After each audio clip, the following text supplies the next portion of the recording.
Sesaat lagi Anda akan mendengarkan program Renungan Sahabat Seperjalanan bersama Pendeta Wendy Pratama. Selamat mendengarkan.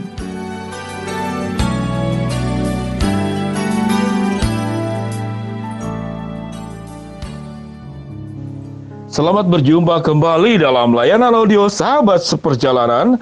Hari ini adalah hari Selasa 15 Desember 2020. Tema daripada saat teduh dan renungan hari ini dengan judul Selalu Ada Jalan.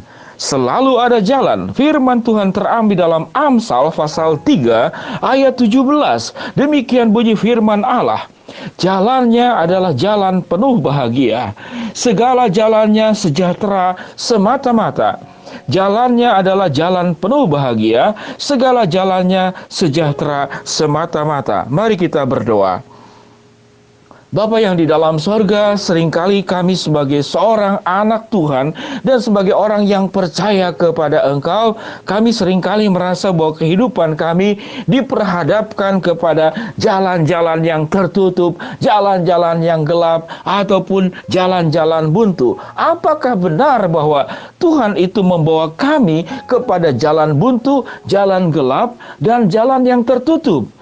Tatkala kami boleh belajar kebenaran firman Tuhan saat ini, kami boleh dicelikkan dan dibukakan apa sesungguh jalan yang sudah Tuhan siapkan buat kami semua, yaitu Tuhan memberikan jalan penuh bahagia dan jalannya sejahtera semata-mata. Di dalam nama Tuhan Yesus kami berdoa. Amin.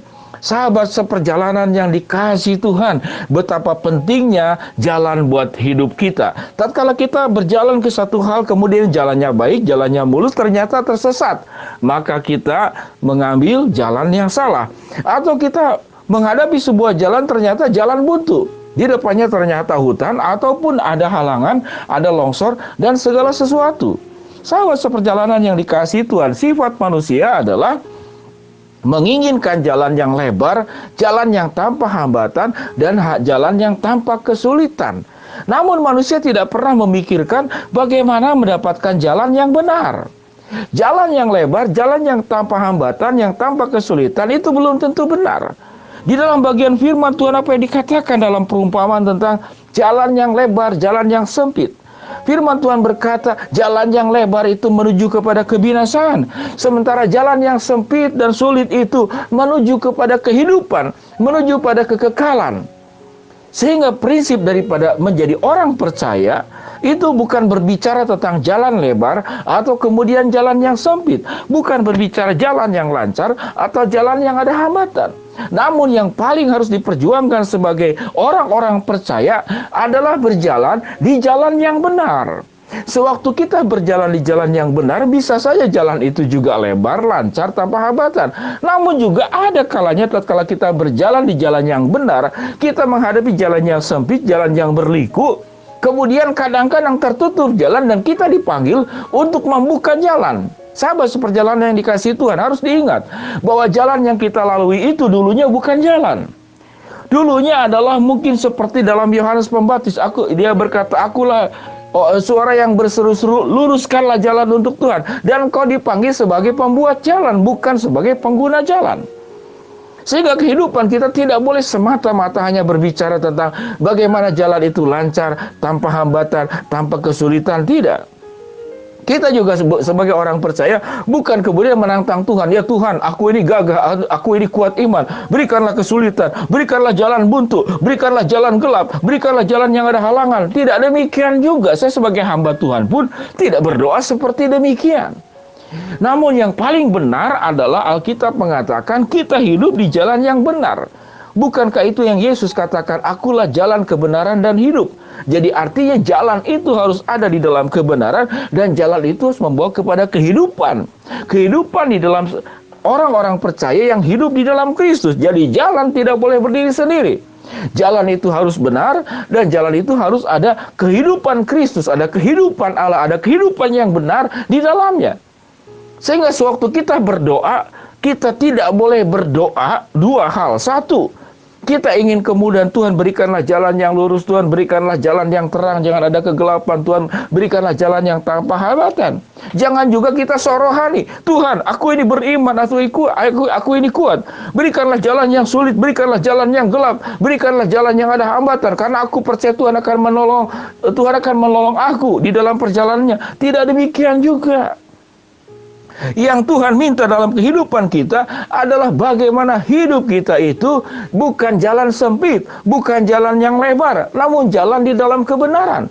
Tatkala kita hidup di jalan dalam kebenaran, pasti terkadang ada kelancaran, terkadang juga ada kesulitan di dalam kehidupan kita.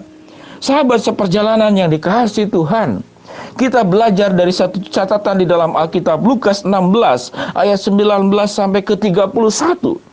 Dikatakan di sini ada orang kaya. Orang kaya ini bagi saya lambang jalannya lancar, jalannya tanpa hambatan. Bahkan dikatakan dia bisa makan apa saja.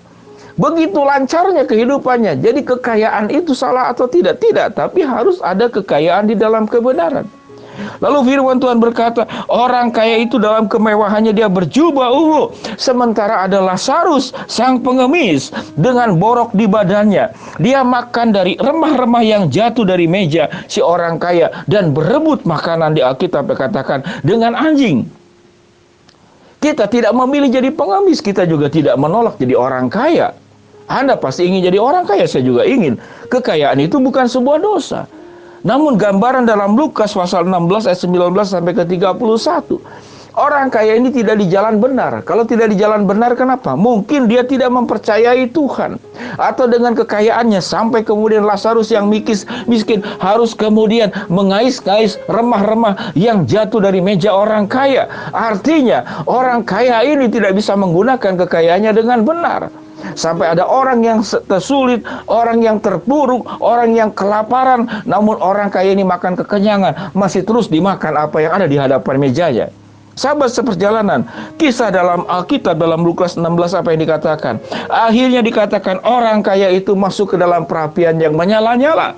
Lalu dikatakan si Lazarus yang miskin ini ada di dalam pangkuan Abraham. Namun orang kaya ini kepanasan di dalam perumpamaan itu, lalu berseru-seru, hai Abraham, aku kepanasan di sini, aku kesakitan di sini. Biarkanlah Lazarus itu mencelupkan ujung jarinya ke dalam air, dan air yang ada di ujung jarinya itu menetes di lidahku. Bayangkan, semua didapat oleh orang kaya di dalam hidupnya ini, namun untuk setetes air di penghujung hidupnya, tatkala dia hidup sesudah dia mati, setelah kehidupan ini berakhir, dia tidak mendapatkan setetes air pun. Jadi apa yang ingin kita dapat pelajaran dari kebenaran ini? Jalan hidup itu tidak boleh semata-mata sempit atau lebar. Namun kehidupan kita harus benar. Waktu engkau diberi kelancaran, engkau diberi berkat seperti orang kaya ini. Jangan engkau lupa bahwa semua yang engkau dapatkan kelancaran itu berasal dari Tuhan dan harus engkau kembalikan kepada Allah sebagian. Sehingga dikatakan, mengapa si orang kaya ini tidak mengajak si orang miskin yang bernama Lazarus ini duduk makan satu meja? Kalau tidak satu meja, ya meja yang lain. Tapi ada berkat yang dititip kepada engkau, kepada sahabat seperjalanan yang tidak boleh dirampas oleh engkau. Sehingga betul orang kaya ini jalannya lurus, jalannya lancar, namun jalannya tidak benar. Si orang miskin ini Lazarus jalannya sempit. Di dalam kemiskinannya dia tetap mungkin mengandalkan Tuhan, sehingga dia ada di dalam pangkuan Abraham. Sahabat seperjalanan yang dikasihi Tuhan, selalu ada jalan.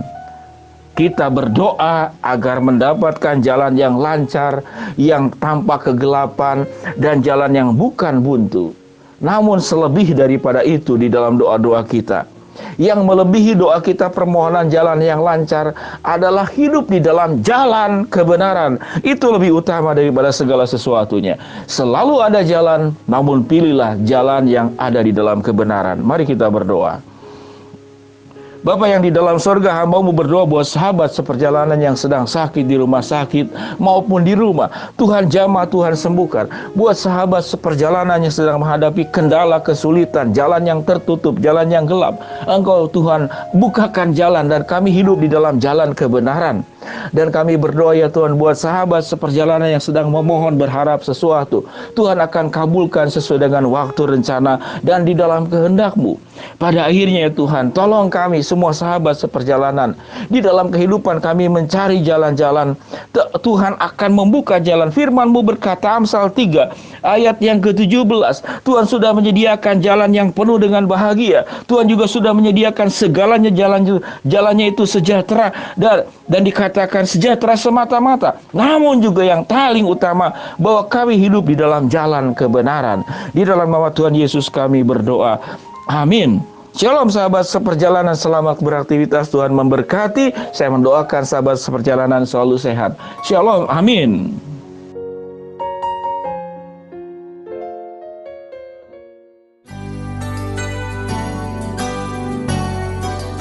Anda baru saja mendengarkan program Renungan Sahabat Seperjalanan bersama Pendeta Wendy Pratama.